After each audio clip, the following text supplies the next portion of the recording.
on the thing. Yeah. Yeah.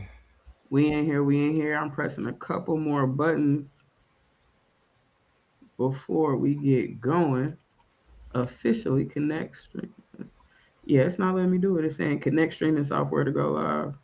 I know. Just wait a little bit and then hit it again. All right, let's see what's good. Y'all come on in. While y'all coming in, you know we live. Go ahead and drop a what's up, what's good, a good evening. Where you from? Where you tapping in from? All of that stuff is important to us. So go ahead and talk to us. Let us know you in the building. Our official takeoff is coming up in just a couple of seconds, right? We just getting some things set up. So y'all go ahead and come in and talk to us real quick. Use your manners, Chop Nation. Use your manners. Use your manners. Hey, and y'all can't hear me, right? Yeah. Man, okay. My Scarlet mic was tripping at first, but now we got it in this motherfucker, man. Bro, first 2 minutes. Come on. Nah, they changed it. They changed it. It was so it ain't even like that no more. It's really 1 minute, so I still messed it up. It was 58 Hey, seconds. the IG still not cooperating. It's still saying what it's saying, how it's saying what it's saying. We live on my Instagram, man. Shout out to everybody on the Instagram. You now watching the Chop Up Show. You know, they're about to have an official, you feel me, what you call it. I see people on Instagram, man, like, who are these people right here? So I'm just, you know what I mean, letting y'all know these is my best friends. Before I took off as the consciously, you know what I'm saying? This is what the podcast, we started it in like the 2019. Yeah. Shit. 19. Was it 19? Yeah. It was 19. The show originally started, by the way, shout out to Cam G. The real show originally started with me and my other homeboy in 2017. So shout out to KG. But we went ahead and brought it back. It was the Chop Up Reloaded. You feel me? You feel me? Yeah. Dina in the building. Chop Nation. What up? Yeah. All right, I think we might just rock with your IG. We'll continue to untangle these little kinks since we are just getting back into our flow. Ain't nothing wrong with that. So we're gonna go ahead and not make perfect the enemy of good. Let's go ahead and get this show rolling. Good evening, everybody. What's up? This is the Chop Up Show. Thank y'all so much for tuning in. We're not even 10 minutes late. We gotta stay true to form because we are who we are. You know what I'm saying? This side of the palm people, and so we're gonna slide up and be just a little tardy to the party. But that's just so y'all get a chance to come in, sit down, grab your plate, open up the air fryer, go grab that out. Hopefully you did that already. You poured you something up, whatever that is, and are prepared to chop it up this week. I am your girl, Toya G. It's great to be with you. If you didn't tap in last week, happy new year, happy 2026. The Chop Up Show is back again, and I'm with my friends. Speaking of, in the red cap, we want to be clear about what it say. Lean in, red cap. It says research over me search, so don't you ever get it messed up. But this is your boy, the political plug. Hey, what's up to the people, yo? What up to the people? Just like that, man. We don't get too fly and too flashy. We just stick to the facts around here. So we go ahead and slide back to our brother who is rejoining us back again, like we just talked about with the history of things. He took some time to really build a platform to grow, to evolve, give us some game. We have the opportunity to do the same, and now we are reconnected, and it feels so good. Shout out to my boy Consciously Lee. Say what's up to the people, man. Yeah, man. Hey, shout out to everybody tuned in, whether you tuned in on Substack, whether you tuned in on Twitter, whether you're on Facebook, whether you're on the gram. Shout out to y'all. Appreciate you tremendously. Education is elevation and real too. Thank you to everybody that's voted so far in the NAACP Image Award. If you don't know, I was nominated for NAACP Image Award in the Entertainer of the Year category for content curator in the political culture topic, man. In that category, you can vote every day until February 13th. Thank you in advance. Hey, go up to Consciously everywhere you follow him. Yes, every day until up until the end, and everywhere you follow him, that link is gonna be there somewhere. So find the link, and then click it. It's 3 clicks. You click the link the first time, then you go to digital content creator. Actually, 4 clicks. No, it's 3 clicks in the scroll. Click the link. I'll drop the link in right now. I'm gonna drop the link right now. Go down to the bottom where he's like second from the bottom. Click that, and then you got to go back up to the top and click submit vote. Don't think just because you went to that page and clicked his name and clicked his picture, that's it. Go to submit vote. This is the NAACP, historic, legacy institution within the Black community in the United States of America. So anytime, Black leaders are being represented there, that's always going to be a time to support and tip our hat. So, jump in there and do that. While you're doing that, go follow us on TikTok. Go follow us on TikTok. That's the one place we really are trying to get some motion real quick. So at the Chop Up Show, at Chop Up Show Pod, at the Chop Up Show Pod, right, is what you want to look for to go follow us over on TikTok. Go run that up. Now, time to go ahead and get into it. A lot of people have been having this conversation, talking about it, making content, making videos, having discussions, I'm sure, within their congregation, in their leaderships, having conversation in their group chat. And it's all about the Black church, right? It's all eyes on the Black church. More recently than a lot of times in recent history, the Black church in particular has been under a microscope. 3 different instances I want to give y'all that y'all might have been seeing and hearing about floating around. So let me get some context before I throw the questions out there. And then producer on the back end, when I throw these clips to you or mention the clips, then you go ahead and run them up. So, or the pictures or the screenshots or whatever. So first example of Black church being under the microscope and in the hot seat. And this is, by the way, within the last 2 weeks. Okay, so this is not like over a pocket of time. I'm talking about the Black church has been in an interesting spot over a few different issues over like the last 14, 15 days. The new year hit and everybody went crazy. First, we have Dr. Jamal Bryant and his wife, Dr. Carrie Bryant, and what has been known as #TheDress, right? We have a woman who participated in a non-religious affiliated like award ceremony, or I think it was maybe like a foundation had a gala or something like that. She had her ass out. She didn't. Actually, what she had on though was not a church dress, right? Was not something you would wear to 10 a.m. service, but was one that I feel like, and this is where the conversation gets in, tastefully, but also without unabashedly presented her body, and the form of the dress was one that people called in skepticism. Her chest was out. There was like some flesh-colored material that kind of, if you didn't look, if you looked too fast, she was like, is that your skin? But it was actually flesh-colored material. The cut on it was tight and to form. And so a lot of people had a lot of stuff to say about whether or not a first lady of that caliber or of any caliber was supposed to be walking around the world like that. Now, of course, we know Dr. Jamal Bryant got up in the pulpit and was like, that's my wife. If y'all really want to know, I chose the dress, gave the money, gave the cosign. I love it. I'm proud. I'm happy. You know what I'm saying? Like, wake up. You know what I mean? Like, we good over here. And so the policing, I don't know that he went as far as being as direct as the policing of women's bodies has to stop. But I think he pretty much was very clear about how kind of stupid and shallow that conversation was. But that was a big conversation, a little bit more insulated. But of course, a lot of people outside of the church had things to say about it, because on one hand, the church holds people to really high standards. You're not supposed to wear this, look like that, be like this, whatever. Right. And on the other hand, people are saying, okay, this is dumb and shallow. And this is why people talking bad about the church now. Right. This is why they think because we up here judging people off of what they wear, and police and first ladies is 2025. The big dresses and the big hats is out. Whatever, right? So it's the sheer dresses that's in these days. So put a pin in that. That has been one of the things that has had people kind of talking about the Black church. Then, and I'm sure this is a name that's going to ring some bells. You got Pastor Donnie McClurkin, right? Who I forget the young man's last name or the man's last name, because I think he might be our age, maybe 37 or something like that. Giuseppe something or another. And I'm not trying to be dismissive of him. I'm speaking objectively about the situation, because there's a lot of scrutiny about his version of what he's calling sexual abuse, right? He went up, met Pastor Donnie McClurkin in the 2000s.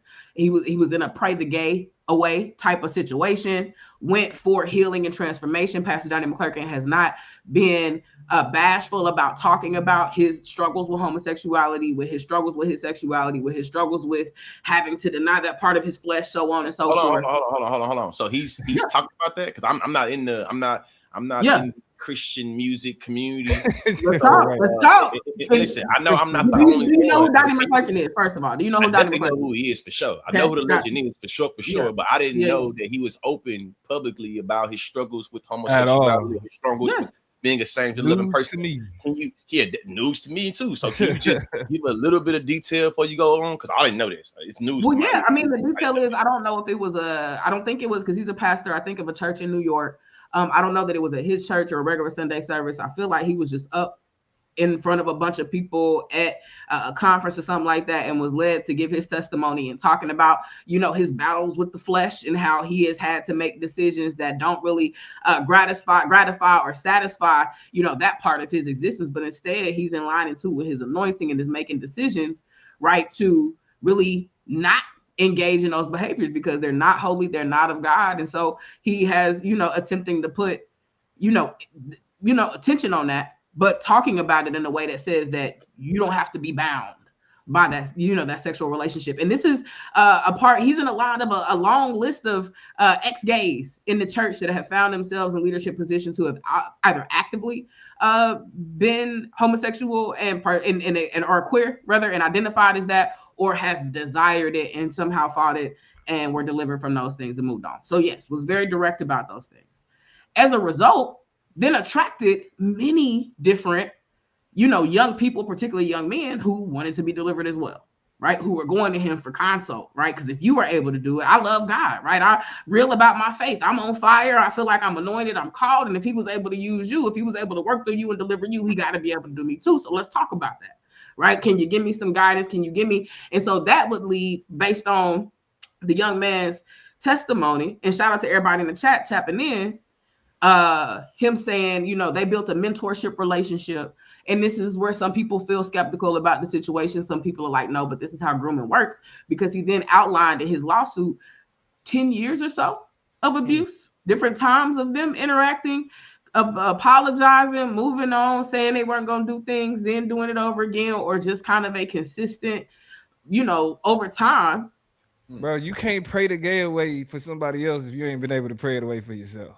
And so here we are in the classic conversations, because, Christian adjacent, and, devout Christian Tyler Perry is back in the news again for having another accusation on him. Another one? A lot of, yes. And I feel like it was really quiet rumblings, but I feel like there's there's been some other accusation out there. Either way, right? Like a lot of different issues with sexuality in the church. Yeah. You have this icon, you have the situation, you have this lawsuit. And by the way, Donnie McClurkin has since come out, I think as of a couple days ago, made a statement, made a video, and people have been cracking up about it. Y'all might get a kick out of this, because he came on screen in a Nike Tech. And something else, he had something else in the video that was just like a true YN response, standing on business, completely denying the allegations. He ain't do it. Excuse me. The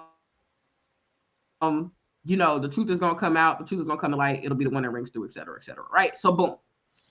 Then again, this is all in the last 14 days. So the church has been rocked and rattled, right? And in a lot of the ways that it's been critiqued, right? How it treats women and how it understands women, their power, their authority, how it treats homosexuals, how it treats gay people, what it allows, disallows, et cetera there. Then you get to Drewski. And this is where this has probably been the biggest portal to mainstream America, right? Is this Drewski video that, seemingly satirizes, or depending on how you want to look at it, some are saying mocks, others are saying exposes. And you see those three different languages. It depends on your vantage point. All applicable. Is it satire? Yeah. Is it mockery? Is it exposure? Yeah. Of the mega churches, the black mega all churches, of the above, like a and specifically kind of making, and also people are finding it troubling because it's not just pulling from examples from out the sky. It's we can see the videos. These same, there are preachers out there, Pastor Mike Todd, who was in. It's a side by side picture of him in that Dior in the exact outfit. That's in the tan pants.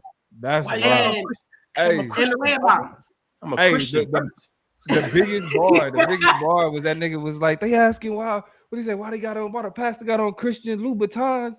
Because I'm walking in the blood of Jesus. So in the red bottles, I'm like, what? Stop it. Hey, I got so many. I feel like the two first thoughts that come to mind toward these two things first, man. I know I got a glare in the glass, so I'm trying to take the glasses out, right? First thing is this, man. Yeah. I feel like when I was growing up in church, salvation ministry was a thing, and then somewhere along the line it went from salvation to prosperity gospel, and I think that's really what got the black church on chokehold, and really just the church throughout America, because it's the reason why when we're talking about the black church or the Mexican church or the white church, the participation is down. Retention is down. It's the reason why. The second thing I say is a lot of gay agenda, anti-queer, anti-trans shit comes uniquely from this religious doctrine framework. it's always baffling when we be real and acknowledge how many queer people have contributed towards the Black Christian tradition uniquely, but definitely, you know what I'm saying, the Christian, you know what I'm saying, religion and the Christian tradition at large. I'm talking about the Black community right now. So the Black community. And it's just thinking about the various ways that we can make sure that the choir director, you know what I'm saying, can sing their life away, but they can't do their life, or make sure that person is thinking about. So there have been conversations about Donnie McClurkin. His name, right? It's been conversations about how different men of the word, different men of Christ have found themselves struggling with their fleshly desires. You know what I'm saying? That's the holy word. It's also adultery, right? John Gray comes to mind in terms of somebody who's a serial cheater, has to get up, has had to get up, has a mega church following, and has had to get up in front of the church multiple times and be like. But Jamal Bryant, he has been caught up in infidelity as well, right? Giselle Bryant, and then I think he had a wife before Miss Carrie Bryant or Dr. Carrie Bryant. So yeah, because I know my wife watched what, Real Housewives of Potomac. Yeah, I knew the Real Housewives of Potomac. And shout out to Dr. You know what I'm saying, Pastor Jamal Bryant. We follow each other on the gram, man. So you know, you see this shit, bro. I'm curious at this point though. So when you said, you talking about the woman that was on there with Cam Newton, the one that was. He was married to her? No. You talking about somebody else. I say, hold on. Look. Here's the thing. I think when it comes to the dress, it's like, I think that's the most minuscule, because it's like Chris might gotta go, by the way, but keep going. Yeah. But I think the dress is that's like, all right, whatever. Like that's like classic church outrage type shit.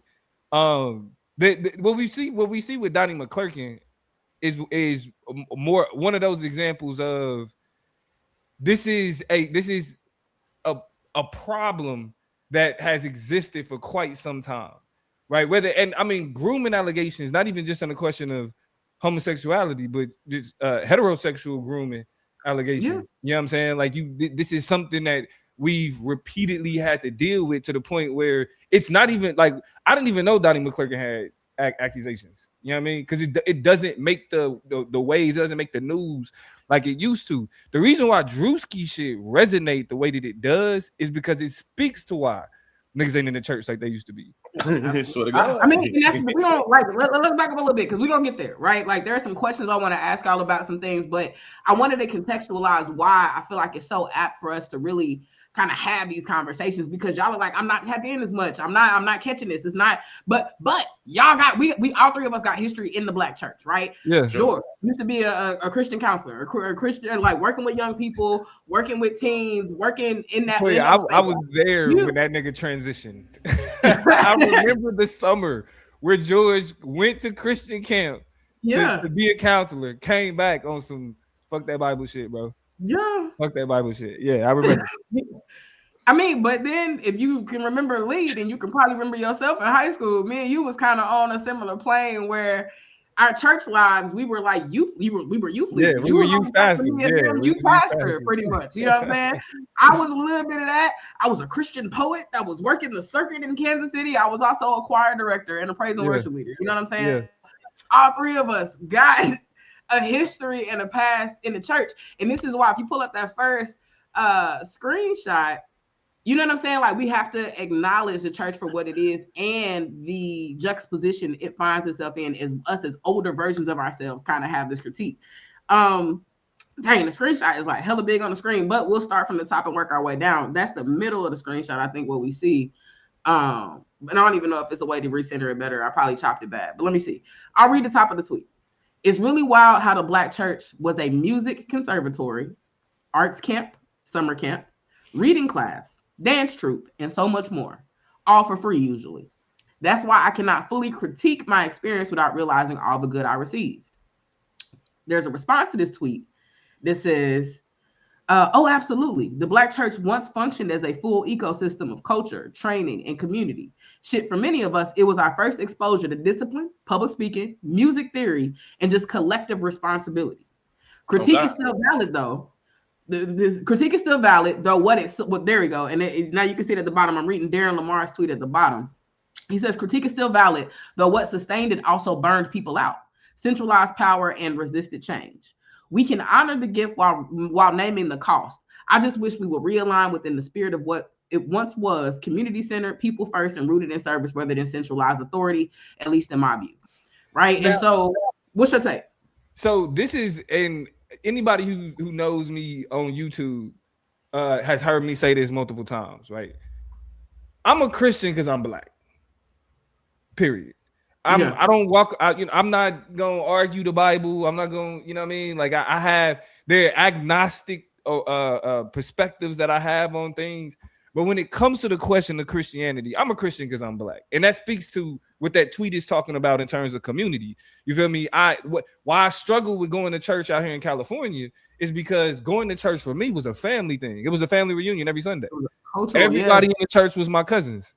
You know what I'm saying? The pastor was the pastor was my uncle. You feel me? My great grandmother went to that church. You know what I'm saying? My grandmother went to that church. My father went to that church. So for me, it was all about community. You know what I mean? You got the lessons that you learn about the Bible and everything else.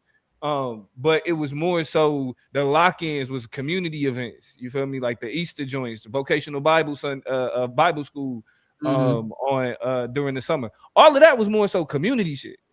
You know what I mean? Like it had its Bible lessons, but it was more so opportunities for kids around the community to have an event centered around them, whether it's learning skills, just having fun, all that other type of shit, which is rare. A free meal, a safe place to be while school was out. You know what I'm saying? All of that. Your mama don't got to pay for daycare. You know what I'm saying? Like all that's of that. Really a whole lot of what it was. And I'm gonna tell you. The last part, I'm gonna say this, and a large part of it is certain family relationships that I'm not really willing to not necessarily put in jeopardy, but create contention. Right. You know what I'm saying? Over some Bible shit. Like it's like my grandmother watched Creflo Dollar. She watched Joel Osteen. She, you know what I'm saying? She watched TBN constantly. Wake up and go to sleep to it. You feel me? Like wake up, read the Bible. She deep in that. And the one thing that I'm not willing to do as an intellectual, or you know what I'm saying, or even as somebody that's kind of like a forward thinker, you feel me? Is I'm not about to create contention with the people I fuck with, because you know what I'm saying, the people that are close to me, because we got different perspectives on the Bible. You know what I mean? If grandma still remember me as youth pastor, goddamn it, because she still brings up some of my sermons. Like she mentioned it.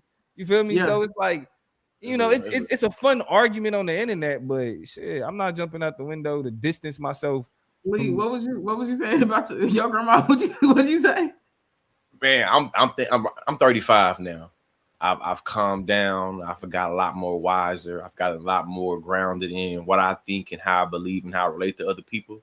But young George, young consciously, I'm giving everybody hell. My grandma, my uncle, my auntie. Yeah.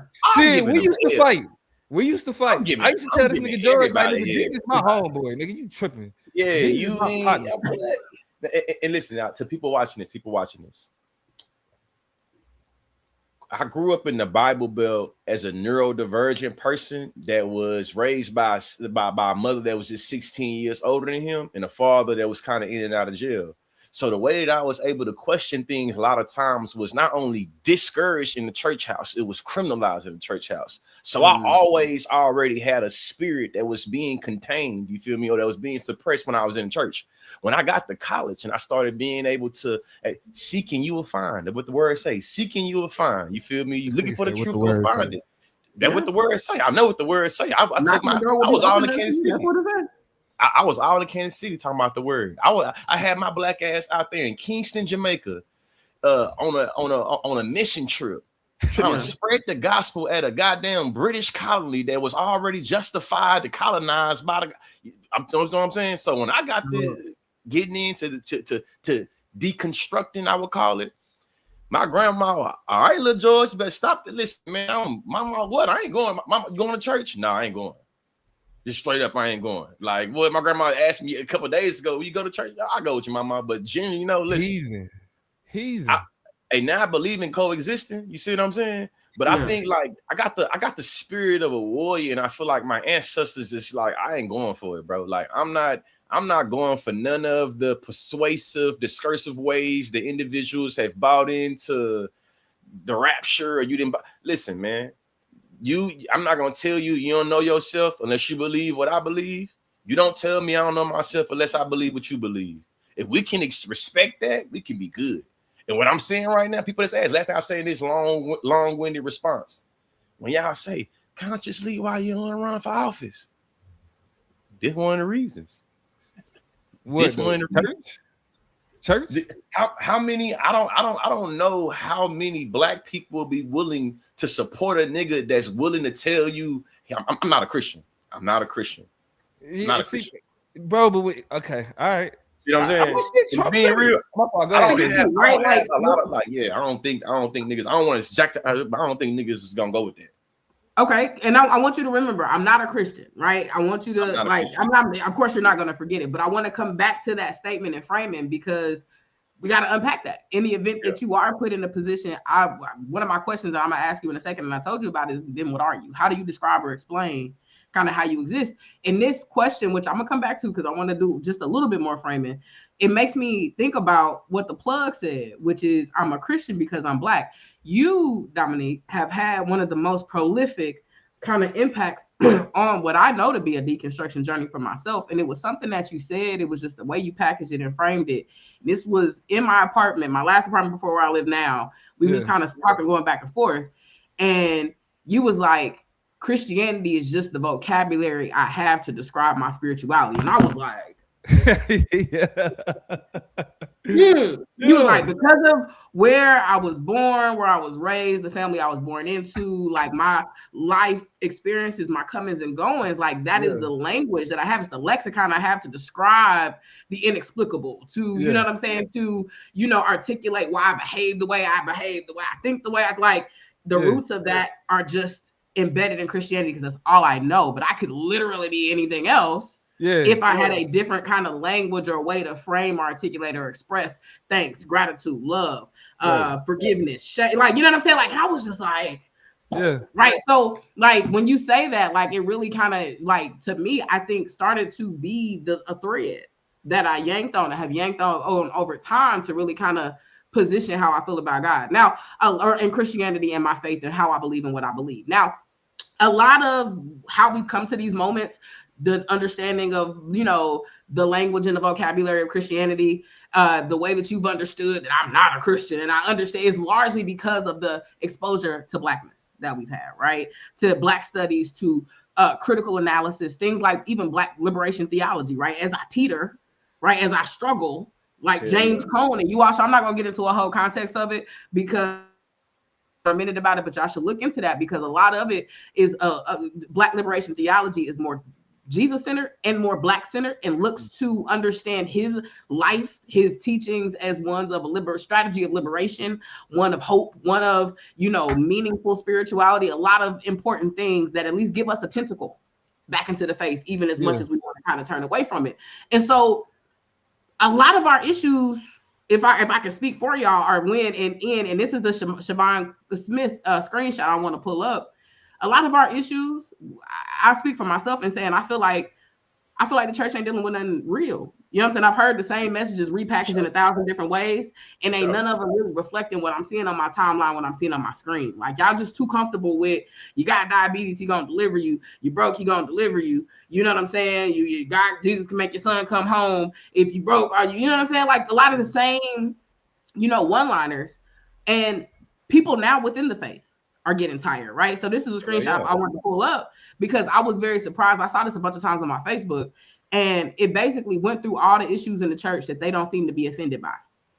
Things like pedophilia, sexual abuse, racism, President Trump inciting a war, perversion, domestic violence, adultery, poverty not offended, homelessness not offended, ugly religious spirits not offended, human trafficking not offended.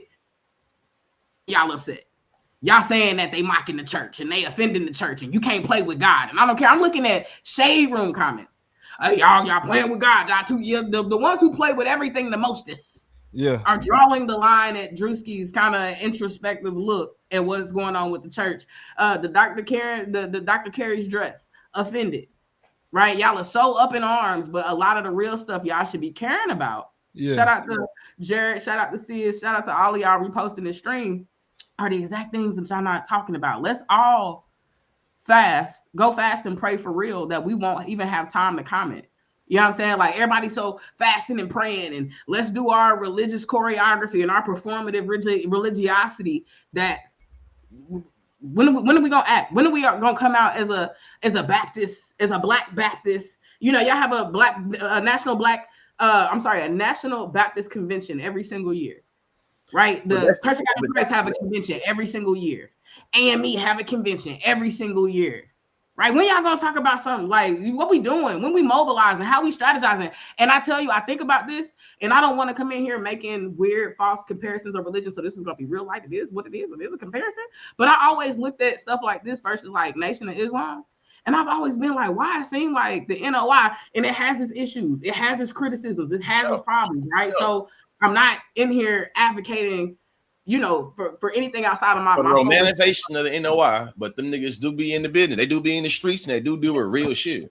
And they be locked in and unified and real one band, one sound, right? And it seemed like when they pick things, they mobilize about it. People not, it ends up being frustrating because it seems like they have a principle orientation towards some things. And it just feels so loosey-goosey when it comes to the church that I know and love.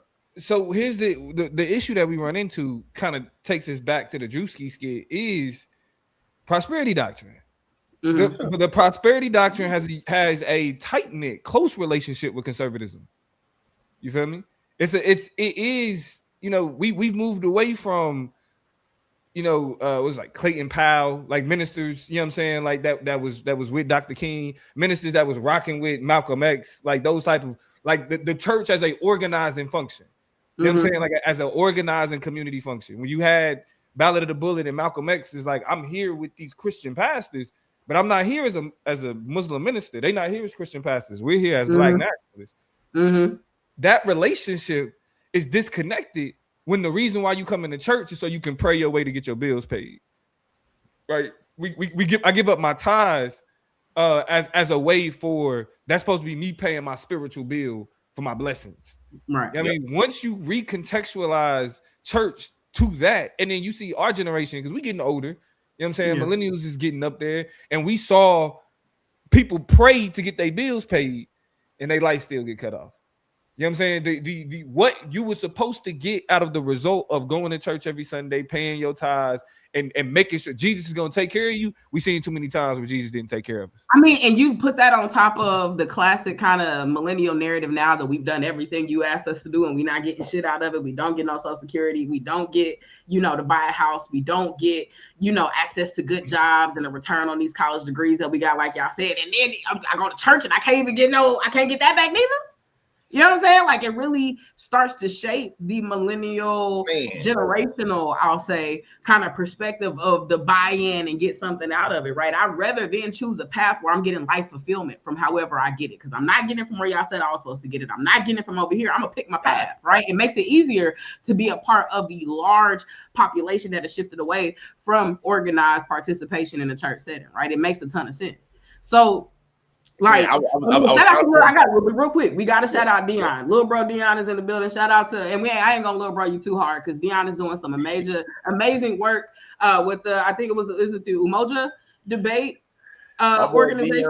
Make sure you drop the name in the chat. Dion has gone from being our little bro, somebody we saw come up in debate, to being a phenomenal debate coach, a leader in his own community, really elevating Black thinkers and scholars and researchers and doing amazing things that reflect his amazing debate career. So I just want to shout out Dion real quick because it's love to my bro all day long.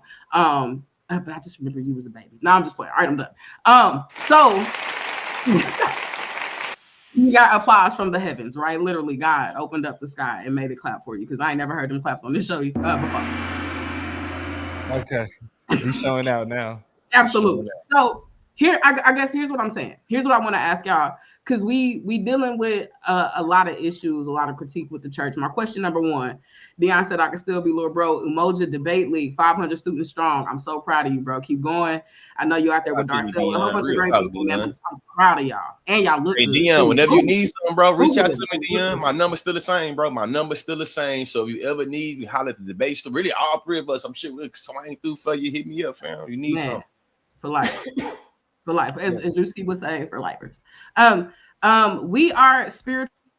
And so, and this is not to say that agnostics or atheists are wrong, but how do you, if at all, navigate or nourish the spiritual side of you, considering our roots and our foundation that's kind of snatched from us in terms of how we have a spiritual vocabulary, how we understand, this God thing, if at all, right? So how do you navigate or nourish the spiritual side of you? Do you identify as anything? What do or don't you believe in, right, at this point in the game? If you could call it, articulate it, express it as something. I'll go first while y'all think.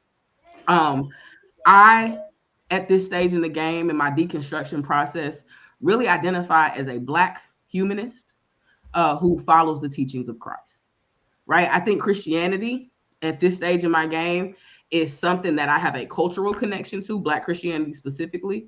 And so I am culturally a Black Christian, but I think in terms of practice and praxis, I exist as a Black, which is the identity projected on me, humanist, which was the biological identity I was given, right? I am a human, thus I connect with other humans and other issues surrounding humanity, like climate change, like the world, like the non-living animal, like the earth, right? Like all of those things.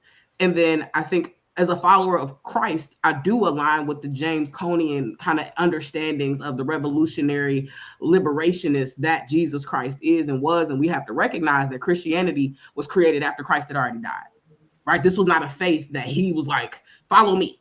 He was doing cool stuff. He was like, he knew himself in so much to say, I'm the way, I'm the truth. There are things that you should align with in order to have a life that, is meaningful to you both in life and in death. But there were religious zealots who really started to develop an understanding of Christianity, or at least those are the people who really took it and ran with it. It was something post his death. And so the spirit, the life, the teachings of Christ, I believe in. The tenets, the components, the capitalism, the indoctrination part of a lot of it has tentacles and appendages of it that I don't think align with what Christ is about or was asking for. So my Blackness very much frames my humanness. My humanness very much frames how it is that I understand what Christ has called and asked for us to do and given us like a framework to live, right? So for y'all, how do you kind of understand your spirituality at this stage in the game? I got a lot of love and respect and value for all of the portable skills I learned in that church, whether it comes to being a public speaker, being a critical thinker, being able to read, learning how to, clap on beat. These are all things I learned from the church. Now I'm very grateful of. Even when it comes to clap on beat, being keeping it a stack with, hey, hold on, boy, you damn, slow down. It ain't say damn, but she basically said damn, slow down. Definitely different things that I learned from the church that I'm very grateful for. For me, my motto, research over me search. Once I start getting more into like the framework of the Bible, I start thinking more of how human history is just far, far, far, far older than the religion of really all three Abrahamic religions. They're very young considering, world history. What I would describe myself in terms of like my belief. I feel like in a petty way, like my spirituality is like I'm a nigga. You know what I'm saying? If I want to be like more real and like more realistic, it's like I guess I'm more agnostic. You know what I'm saying? I believe in a higher power than myself. I believe I'm very blessed and highly favored. I just reject all those structured, established ways of understanding religion and thinking about all the various ways that I feel like Dr. Phil Valentine, though I can see how he real pseudoscience now at 35. He really had a big impact on how I understand a lot of shit. No clean thing, come from a clean thing. You can't bring grapes from thorns, no figs from thistles. You see what I'm saying? If we are able to say that we have all these things that come from Christianity, you say that wasn't God, that was man. Everything from God came from man. Literally, the Bible. So to me, it becomes.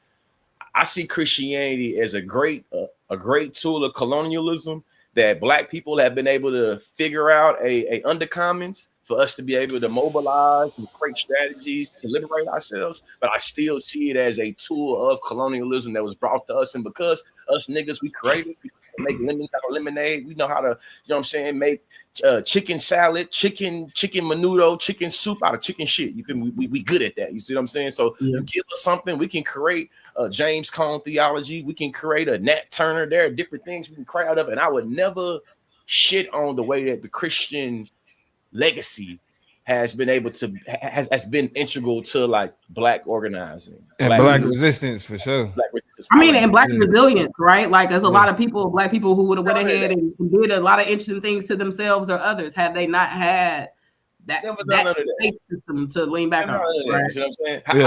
How we end this is this item like this. When I was at the Kids Across America, also known as Kanakuk Camps in Missouri, Golden, Missouri to be exact. Been there I went 9 years as a camper, and I was there as a counselor. Was a part of High Ground HG leadership program. They taught us the Romans road to salvation. Romans 3:23, Romans 10:9, Romans 12:2, Romans 15:9. We learn these verses. Indoctrinated. Yeah, it's in there deep. Wow. Hey, listen. They tell us this. All roads lead to Rome. When in Rome, do as the Romans do. When I was being indoctrinated and being trained to go give the people of Jamaica the word of God as if they never heard it before, they gave me the Romans road to salvation. I will argue the Roman church, the Roman Empire never fell. It just collapsed itself into the Roman Catholic Church. In a lot of ways that we understand Christianity is through that transcendental that transcendental universalizing way of saying the divinity of Abraham. Father Abraham had many sons. The only way you're gonna be able to make it to heaven is unless you get through one of these ordained ways that the Europeans have said is the way, the truth, and the light. So for me, it's this. I could be 35 and go to a church and still receive a message. I can respect and go around church leaders and figure out ways that if I'll give you some money. You feel me? You want to go organize and give food? I go give food with you. But when it comes to me needing my soul to be saved, I reject the notion. I reject the notion that my soul could be saved by anything out here in this world. And I think that's how I'm not waiting on no Messiah. I don't think nothing gonna come save me. I don't think that. You see what I'm saying? So for me, it's just what I believe is I'm blessed and highly favored. And I believe the world around us is chaos. And that, you feel me, if I am going to go into any doctrines around Christianity and God, at best, I believe God lives in me. And I'm going to be able to bring some type of consciousness in this world of chaos that we live in. And it's just shit. That's just what it is. You know what I mean? I'm not really invested in appealing to Christian doctrines the way I used to. And I'm not really worried about being accepted or rejected by Christians the way I used to. That's just how I feel with that. You know? That's real. Plug. Yeah, so I mean, for me, I'm just straight solipsism. You know what I'm saying? Like, I know I can't speak for nobody else. You know what I'm saying? I know what I've experienced. You feel me? And so when I think about like concepts of spirituality, when I think about concepts of religion and all of that, like for me, it's really all right, what's serving my purpose? You know what I mean? Like based on whether it's the intuition, whether it's, you know, it's instances where I felt like I've had experiences where I feel like I came into contact with my soul type shit. That's a story for another, you know what I'm saying, for another day. You feel me? But yeah, I really, you know, I let people have, in terms of like what makes them a better person, like whatever makes you a better person, do that. You know what I mean? Agreed. Like if the Bible, agreed. If the Bible pushes you mentally to a different place, if it helps pull you out of dark, do that. You feel me? But as soon as you start crossing the threshold into how people should live and everything else, because I'm gonna be honest, I think religion gives people an excuse to be terrible people. Oh God. Religion it justifies being fucked up towards other people. And here's the thing: there's a man I'm gonna shout out at the end who is actually a big supporter of the show. Shout out to Pastor Christian A. Smith, who I you know kind of identify as my pastor. We'll talk about that later. But he talks about the fact that if you want to find anything, a justification for anything is in the Bible, right? If you look in the Bible, you're gonna find. If you want to find something good, you're gonna find it in the Bible. If you want to find something bad, you're gonna find it in the Bible. If you want to find a justification for something, you're gonna find a way to twist, turn, tangle up. Yeah, I mean, and down and between, I'm talking about some of the most righteous, beautiful things to some of the worst atrocities, right? Like you're going. I mean, even the beautiful right there, like atrocities. Yeah, even the beautiful shit. You feel me? And so it's like for me, that's always what I look at as like one of the major concerns is is if your religion positions you to where somebody should be denied rights, somebody should be denied compassion, somebody should be denied anything that humans should be granted based on, you know, how we experience each other, then you're using religion as a weapon. You feel me? And it just justifies fucked up shit. So like that for me, outside of that, it's like I to even talk to y'all about what I think about spiritually, it's so personal. It's so unique to me. It wouldn't even make sense. It wouldn't even make sense, especially with all the shit that niggas gotta put together. Because like I said, like you said, Christianity is the language that I use. But when I say Lord, am I talking to the God of Abraham? Not necessarily. You know what I'm saying? Like it's ways where I connect concepts of God like to existence, to the universe. Yeah. You feel me? So, you know, it like, but that's me. Yeah, I mean, that's me. And whatever it's for anybody else is for you. But as soon as it's a justification to deny humanity somebody, that's when we got a problem. Facts. All right, so I'm gonna go ahead home because we've been here for a second and kind of talking through some of, you know, our religious past, our religious presence. But I want to talk about Black church and maybe its future. Like we have our criticisms. One of them, it can very easily be the Black churches, kind of the way it's kind of been sucked up into white Christian nationalism, how it has in very weird and very uncomfortable and problematic ways, whether it be intentionally or unintentionally, but sometimes it seems very intentionally falling into MAGA language, theory, doctrine, regurgitating some of the worst parts of the MAGA movement. We got our issues, but what, if anything, are some tangible, realistic things? What is one realistic or tangible thing you would choose for the Black church to do to redeem itself in the context of like real life Black liberation or liberation of people in general? But what is something you would choose? I want to talk about Black liberation. What is one specific thing, action item you would give to the Black church that would start to pull it in the right direction to be in the institution that, at least in some context, it once was? Shit, I go first. Put the money where your mouth is in terms of organizing. All of those great poetic words we use, talking about strategizing and coming up with methods. I would like those. I like to see those actualized. Me and my wife got married in a Black Methodist church. We were not able to do any of the cultural things we wanted to do because this church had to fall in lines with the Methodist governing guidelines. Meaning, this Black church was not allowed to do anything culturally Black because it had to be approved by the Methodist church. This right here is something that leads to a lot of people pulling out participation and money from the church because it don't feel like it's ours. So a real action item could be thinking about the various ways that whether you a missionary, whether you a Methodist, whether you Pentecostal, whether you Baptist, what is it? How does it look for this entity to exist independently that allow for you to celebrate Black culture in a way that is not tied to old, rigorous, archaic ideas of Blackness equals demonic equals heathen shit? Because a lot of times when we start thinking about Black culture and the Christian doctrine, regardless of what domination we're talking about, they start getting into anti-Blackness and they start literally inscribing the devil onto our culture. And I seen that during my own goddamn wedding. You feel me? So that's just one of the things that I think that would increase Black folks showing up to learn and read and learn how to talk in public and learn how to clap on beat again. As of right now, though, it's too much of that prosperity gospel going around. If folks eating sleeper dinner, I don't want to pull up to the church house and see him draped down in Christian Dior and red bottoms. Yeah, I don't want to see it. If I'm giving you my last $10 to tithe and I see you talking about you driving the Bentley because God wants you to drive a Bentley, I don't want to hear that shit either. You see what I'm saying? And it's just various ways. And I don't really have too much more to add because like that's the problem. The money. You are a tax exempt organization. Tax exempt. Bread. The amount of money in churches like the Mormon church, like Baptist churches, like and let's not even, we ain't even gonna get started on Christian nationalism because like that's a whole nother, you know what I'm saying, rabbit hole to go down when it comes to religion and how we still have echoes of Christian nationalism in the way that we think about, you know what I'm saying, religion and spirituality and all of that. But yeah, with all the money that they got, like it's no reason that the Black church isn't having a greater impact on the economics of the communities that they exist in. You know what I mean? I say one thing go ahead. Just real quick. The proliferation of the Alpha Male podcast it was snuck up under our nose because a lot of shit they was repeating is stuff that we just heard in the black church.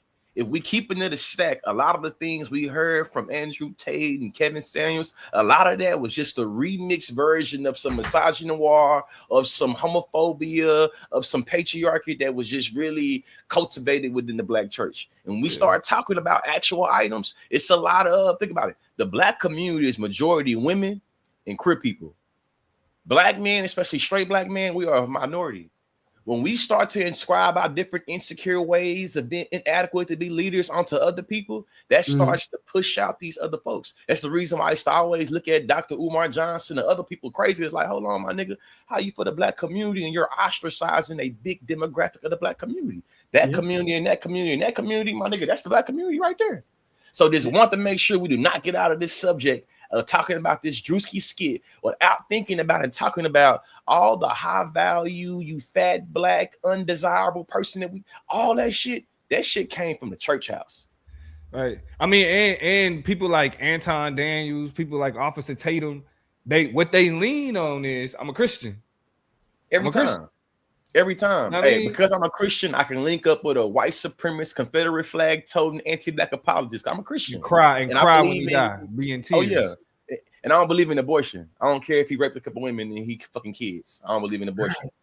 Now, two things I want to say, and then I'll go ahead and close it out. One, you all have a confrontation, and this is just me objectively speaking from the epicenter that I find myself in, where I'm hearing takes on a lot of these different topics from a bunch of different directions. You all focus on prosperity gospel, but there are conversations from the other side that question why it is that only pastors specifically have to seemingly take a vow of poverty, right? And what the bright line is for how much money is acceptable for, because these are jobs, these are careers, right? To run churches, to run ministries that have the level and the capacity of outreach that you want, these are people who probably can't afford to have a second job, right? So then there are conversations that need to be had about why it is that they must not only be in poverty, but perpetuate poverty and demonstrate that while they're still supposed to be inspiring and giving hope to people. Of course, there is some extravagances. There are lines that need to be drawn, but no Christian Dior red bottoms, man. But who gets to draw those lines? Okay, so no Christian Dior's, but then that seems kind of potato if I pull up in the Audi. Is that? But then I mean, I'm not defending one side or another. I'm telling you, I'm rebutting. I'm as an arguer. Switch side debate, baby. Switch side debate, baby. You know what I'm saying? Like, so then can I get the Tesla or can I get the Audi? Or what if I get a Genesis, right? That's new and it's, you know, it's good for the environment, but it's a little bit more, but like, so a lot of them are having conversations like, well, what are the lines? What's the scope and scale? What are the parameters of how we have to live if we are to be leaders? If in every other industry, we always talking about how people are so underpaid, underappreciated, how, whatever. So, and go ahead. Because the pastor got to be the therapist. Sometimes they are the bank. And also, by the way, hopefully hit dogs don't end up hollering, but we know not all churches, right? There are some phenomenal and fantastic churches out there doing the work. I want to shout out two pastors at the end of the show that I know specifically outside of what I feel like my home church does a reasonably good job at doing outreach and connecting with people in the community, right? So it's not all churches and it's not all leaders and it's not all, but it's enough of them. And it's bad enough, right? That people are looking kind of crazy. But what were you about to say, Lee, real quick? I forgot that fast. If it come back to you, let it come back. But the time is drawing long. So here's the second thing I'm gonna say is get your foot off the necks. And this is kind of similar to what Lee was saying, queer folks and women. Make sure that the churches that we have are completely affirming of women and queer people in leadership. It's time for you to kind of upgrade some things for the obvious reasons, which are the trauma and the exclusion that a lot of these folks have already experienced in the ways that they don't feel like they have access to the church. But I'm gonna tell you how we told Target and every other corporation, whatever, gay people spend money too. Gay people show up and support too. Gay people and queer people and trans people are creative too. They have things to contribute to. They have ideas. They have, strategies of expanding. They have the ability to be impactful too. Now, there are a lot of other things you need to fix and kind of work out before, precious queer people come in and end up, falling prey to the same problematic idea. Like, so it's not like I don't want to be like Martin Luther King, where I feel I walk my people into a burning house. Right, I'll celebrate him. Right. He himself, toward the end of his life, said, I fear I've walked my people into a burning edifice. Right. And so that's not the goal. But if you really want to get, because by the way, they already in the church, right? And we always go ahead and talk about that. Let's circle back to Donnie McClurkin. The same queer people that you try not to affirm are already there. They're strong and resilient. They don't want to give up. They're not, quick to just throw in the towel, but they're running your choir and preaching your sermons, right? Let's not give them these subsidiary jobs, these secondary and tertiary jobs. They're running your churches already. So go ahead and let them come in and sit in the front. And add that real fast. And when y'all start talking about sexual deviance, and you start to inscribe that on the queer people in your congregation uniquely, think about all the grace, all the prayers, all the passes you give the freaky deaky members of your church when they fucking on everybody in the congregation. Come on. It's a lot of selective moral outrage that happens in the church that really got me up out of there. There's a lot of this. There's a lot of, I'm gonna call it divorcing of logic. Like, how you beefing with critical thought? The Lord gave you a mind to be able to think, and you mad at folks for being able to use it. So what I think about when it comes to the, I'm a great speaker because I was in that church house. I never deny that. I'm a great reader because I was in that church house. I never deny that. I know how to critically think because of what I did in that church house. I never deny that. What I also won't deny is that there are a lot of practices that astronomically outweigh the net benefits for folks being in church. And that's the reason why through every denomination, through every region, and every race, we've seen a diabolical decrease in the church. And that's just something that as a culture we have to deal with. It's a Christian nation, and Christianity, just like democracy, just like all the other. It's not a Christian nation, but go off though. I hear you. Christian nation in terms of who was founded by, in terms of the majority. How about that? Yeah, I hear you. Christians in the majority. I understand why you would say that. Yes. You see what I'm saying? I want to reframe that. I guess the last thing I say to my brother right here, since he want to talk and shit, shout out to all of the black Muslims in the black Jewish, specifically the black Muslims, because I know Islamophobia in this country has a unique root with the black Muslims that came over here on the boat.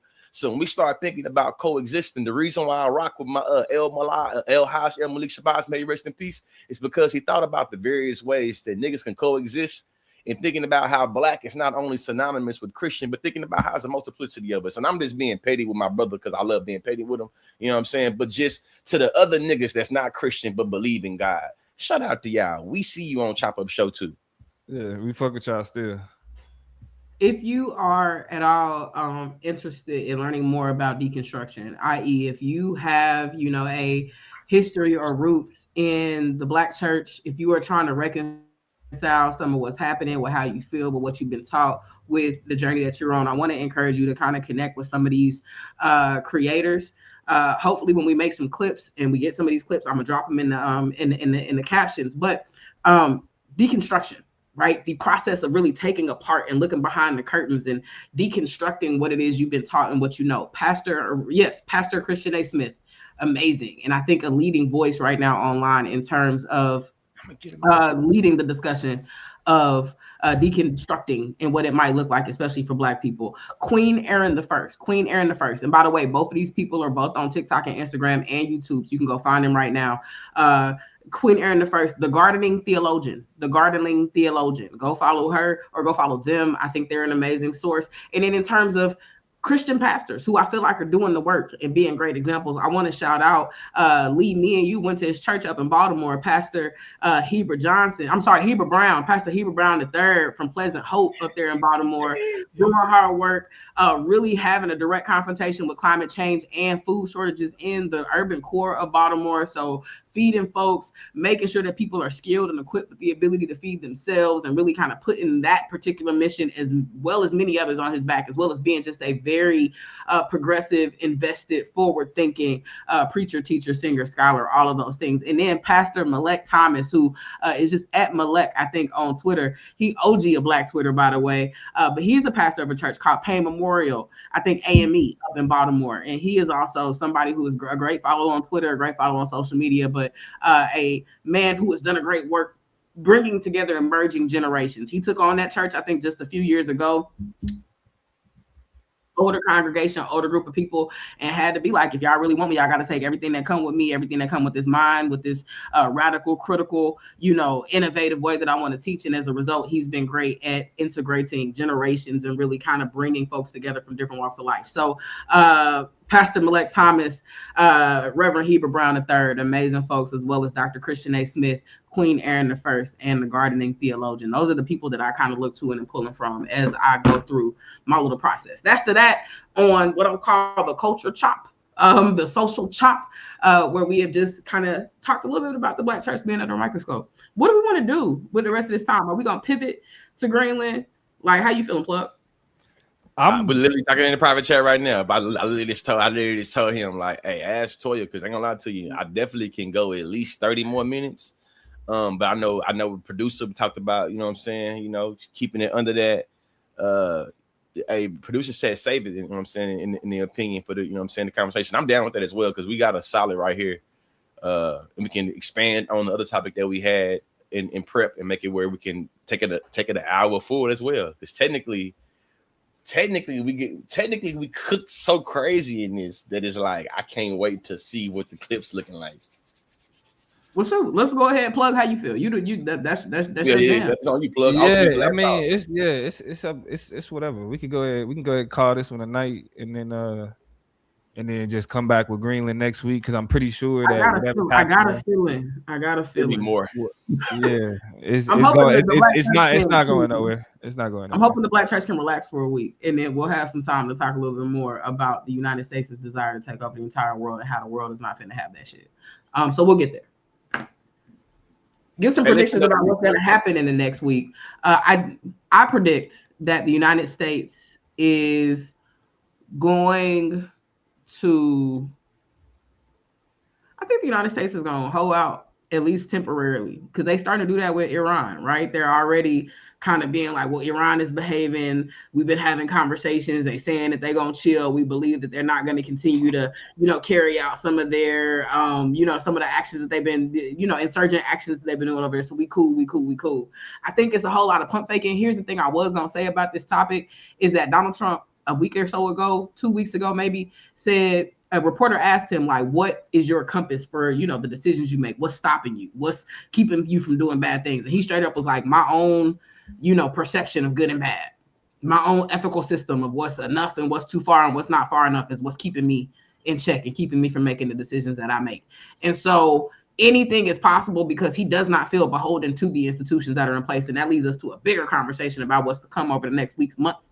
But Brody, I think for right now, he gonna play it cool and play it player, but I think that's temporary, and I think he gonna kind of be like, we're still talking to Greenland. We're gonna figure out some things. Things are looking optimistic. We don't have to escalate in the ways that he been wanting to. That's my take.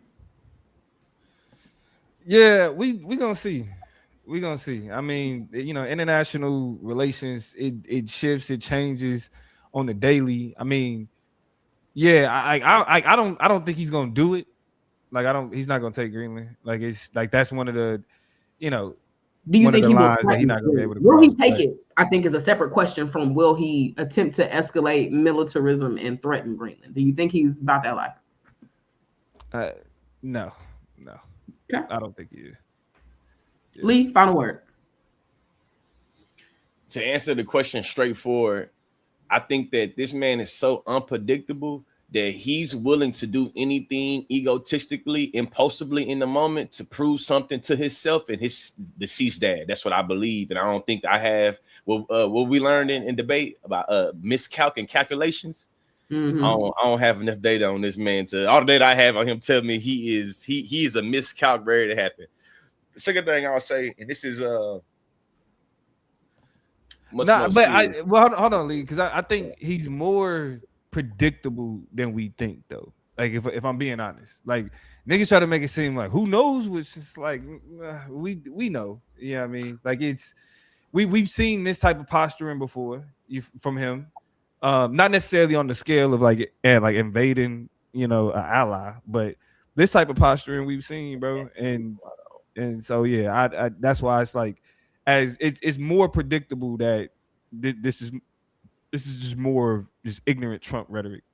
Yeah, It's I mean, ignorant but Trump it's but based. he been It's down on based. talking about NATO, bro. He got a beef with NATO. He want to pull out NATO. He want to prove to NATO that he don't give a damn about their alliance. So in my mind, he like, fuck you, Denmark, fuck you, Greenland, bitch. It's But the I Monroe don't think Doctrine over here. Boom, that's boom, not boom. that's not his actual beef though. NATO is a beef for the people who put the battery in his back. That's not his. I agree with I that. mean? Yeah. I agree with that. That's So, what I say. That's what I say though. In terms of my shit, like with the next week. These Epstein files gotta have something in it so crazy that like he ain't jail. He don't care about. He don't see it. His followers not gonna keep on supporting him. He don't care about that. It's something in those files that will hurt his ego, and that's the reason why he has so many American lives at risk. Shout out to Jolly Good Ginger man, my boy Russell Jolly. He doing some good work right now. He's been giving me a whole bunch of just insight on what's happening in Minnesota from watching his content and just seeing how many American lives is at stake every single night that ICE is occupying Minneapolis, St. Paul. Shout out to everybody out there at Augsburg College, everybody around Augsburg College. I spent a little time teaching out there. Am I really like being real with you? The next week, I just hope no more Renee Goods is made, no more Keith Scotts is made. In the next week, I hope there's no more, ICE shootings. I seen a black woman get drugged out of her car, bro, because she was recording in Minneapolis. She's screaming, I got my ID, I got my ID. My nigga, the ICE wreck her car. Pull her out of her car. I saw that. Pull her out of her car, put her in another car, they drive off, fam. A black woman, bro. And I'm talking about emancipated FBA, nigga, her parents and people was on the plantation. Like, I'm talking about not a parents present, but I'm talking about I took it away, bro. So it's just in the next week, thinking about what happened last week. I seen y'all last Thursday. Think about everything that's transpired since Thursday. Craziness. One of the things that transpired on our way out, I'm gonna go ahead and close it out, is that the United States has made its first official sale of Venezuelan oil to the tune of $500 million. We also had the acting president of Venezuela, try to give the Nobel Peace Prize to Donald Trump. The Nobel Peace Committee came out and said, we just want to remind you niggas, he didn't win that. We don't know what they got going on, but that's not his. So yeah, the news, a lot of it's happening. Make sure y'all stay connected. We can only talk about so much. We definitely gonna be tapped in. We appreciate y'all tapping in with us. It's love. Make sure y'all follow us on everything. Follow us on every platform. Like, just hit the bell, hit the check mark, hit whatever you gotta hit so that you don't miss a clip, a post, some insight, a live, nothing. It's love to y'all. Next Thursday, we doing the same thing. So meet us here. We'll be here 7:30 on your YouTube, on your Substack, on your Instagram, on every place you can find a Chop Up Show. On behalf of Toya G, the political plug, and Be Consciously, we out. Good night. We out. Peace.